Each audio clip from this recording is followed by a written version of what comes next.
एक बार जंगल में एक पहाड़ी पर 3 पेड़ थे। वो अपनी आशा और सपनों पर चर्चा कर रहे थे। जब पहले पेड़ ने कहा, किसी दिन मैं खजाना बनने की आशा करता हूँ। मैं सोने, चांदी और कीमती रत्नों से भरा जा सकूँ। मुझे सजाया जाए और हर कोई उस सुंदरता को देखेगा। तब दूसरे पेड़ ने कहा, किसी दिन मैं सबसे शक्तिशाली जहाज बनूंगा।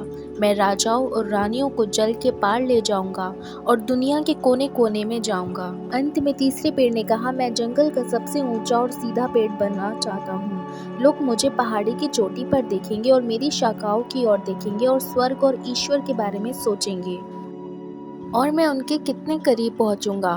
मैं अब तक का सबसे बड़ा पेड़ बनूंगा और लोग मुझे हमेशा याद रखेंगे।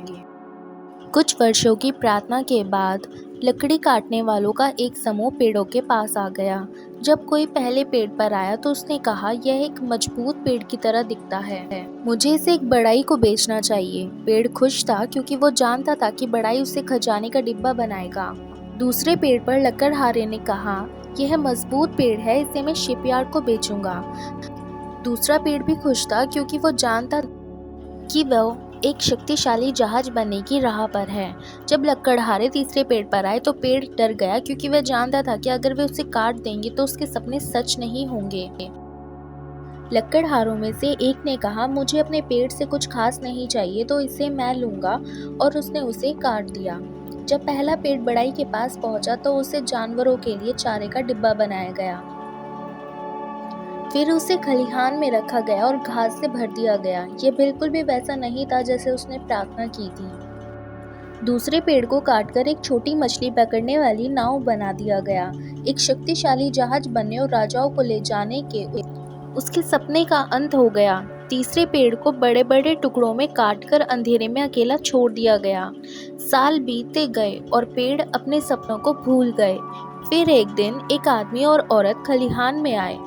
उसने जन्म दिया। उन्होंने बच्चे को पहले पेड़ से बने फीड बॉक्स में घास में रखा। वो आदमी चाहता था कि वह बच्चे के लिए पालना बन सके। पेड़ इस घटना के महत्व को महसूस कर सकता था और जानता था कि उसके पास अब तक का सबसे बड़ा खजाना है।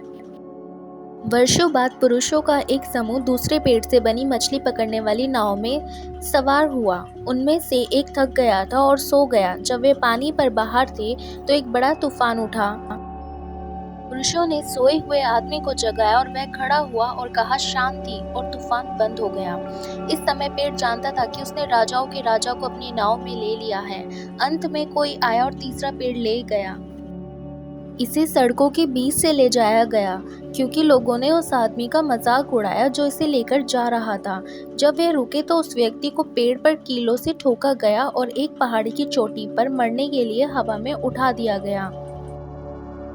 जब रविवार आया तो पेड़ को एहसास हुआ कि वह इतना मजबूत है कि वह पहाड़ी की चोटी पर खड़ा हो सकता है और जितना संभव हो सके परमेश्वर के करीब हो सकता है, क्योंकि उस पर यीशु को सूली पर चढ़ाया गया था। इस कहानी का मोरल ये है कि जब चीज़ें हमारे रास्ते पर नहीं जा रही हों तो हमें जान लेना चाहिए कि परमेश्वर के पास हमारे लिए एक योजना है। अगर हम उस पर भरोसा रखते हैं तो वो हमें महान उपहार देगा। हर एक पेड़ को वो मिला जो वे चाहते थे, ठीक वैसे नहीं जैसे उन्होंने सोचा था। हम हमेशा नहीं जानते कि परमेश्वर की हमारे लिए क्या योजनाएं हैं। हम केवल इतना जानते हैं कि उसके मार्ग हमारे मार्ग नहीं है, परंतु उसके मार्ग हमेशा सर्वोत्तम होते हैं। इसे चलते रहें, इसे दूसरों के साथ शेयर करें ताकि यह और लोगों को मोटिवेट कर सके।